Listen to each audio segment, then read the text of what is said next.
Welcome to Tao of Pop's Marvel's What If Episode 2 recap.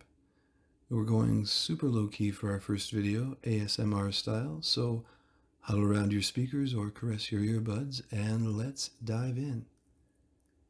First, a couple words about Chadwick Boseman. Hearing the man sound so alive and so present in this episode is beautiful and a little bit heavy. This has been touted as Boseman's last splash in the MCU, but I'm pretty sure executive producer Brad Winterbaum said different variants of T'Challa show up in 4 episodes. But this is the one which gives him the big spotlight, so this is a gift. And hearing Boseman brings to mind that viral video.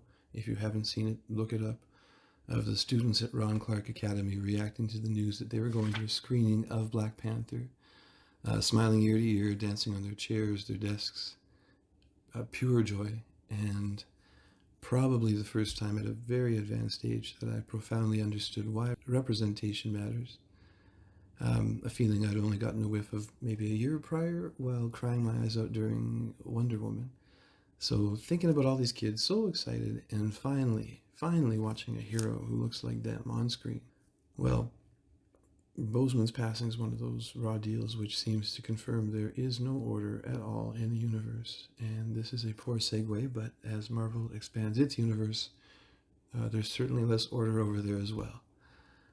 Or multiverse. General thoughts about the series 2 episodes in. I like it just fine. Not blowing my mind, but I always see the sum of Marvel's universe being greater than most of its parts. And this is solid entertainment. The 3D made to look 2D animation mostly works. Even though there's somehow light sources everywhere. The characters gleam, and it's more pervasive than the feat in Quentin Tarantino films. I think Joaquin Yones is due some credit for inspiring someone on the design team. He's currently working on Batman 89 for DC, and that looks gorgeous. And he's worked a lot with Marvel in the past. His take on Howard the Duck definitely seems to have inspired What If's design on that character. But I see his style all over this show. And I definitely love the Twilight Zone anthology vibe. Rod Serling would have been a killer watcher, but Jeffrey writes about as good as it gets. Part of me wishes they didn't go with such a recognizable voice, but he nails it. What makes this episode magical is almost everyone returns for the fun. Episode 1 had Haley Atwell as Agent Carter, but no Chris Evans as Cap, though Josh Keaton does a great job as skinny Steve Rogers. That's actually how he's credited. But a whole bunch of folks are reprising their roles in this episode. Some of the big names like Robert Downey Jr. and Chris Evans aren't part. I think, come on, do it for the team. And then I think, no, Disney have it coming. But here we get Michael Rooker back from a quick trip to the DCU as space pirate Yondu, and Chad Boseman back as T'Challa, of course.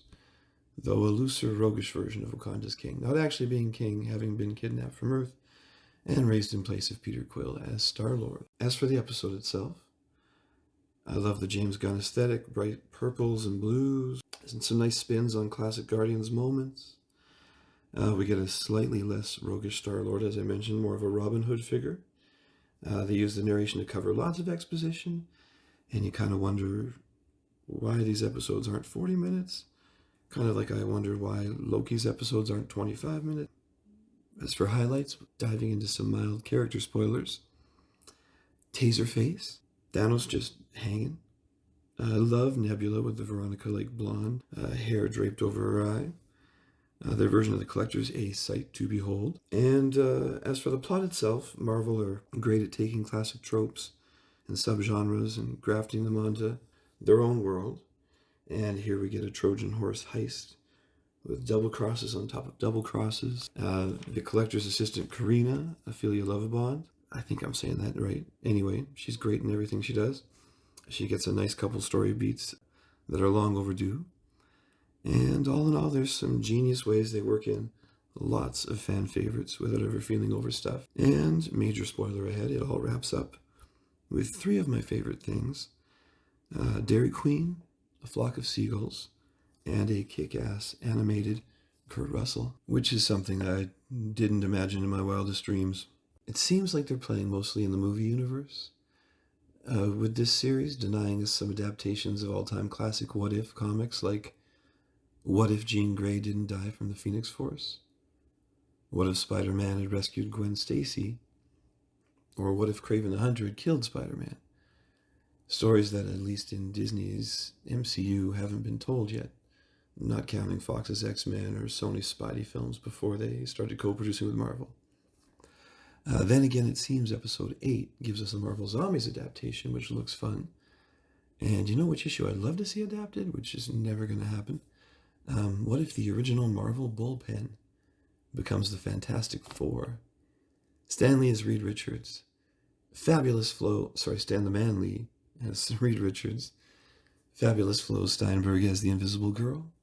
Jack King Kirby as the Thing. And Jolly Saul Brodsky as the Human Torch. If you'll notice the way the Thing talks and acts, you'll find that the Thing is really Jack Kirby, is how Kirby described maybe the most overt case of a well-known comics character being its creator's alter ego, this side of Steve Ditko and The Question. And that was a crazy long run-on sentence I should have rethought before I embarked upon it. Incidentally, check out these sweet toys.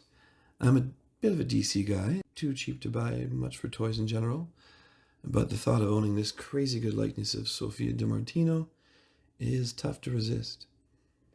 And check out this Build-A-Figure, the Watcher figure. That's a solid Watcher, maybe a little sulky, but I want him in his classic Kirby boots, not bare feet. Who designed this figure? Tarantino? Anyway, thank you very much for joining me for our very first video here on Tao of Pop. Please like and subscribe. And as I still haven't thought up a proper punchy sign-off, Wakanda forever.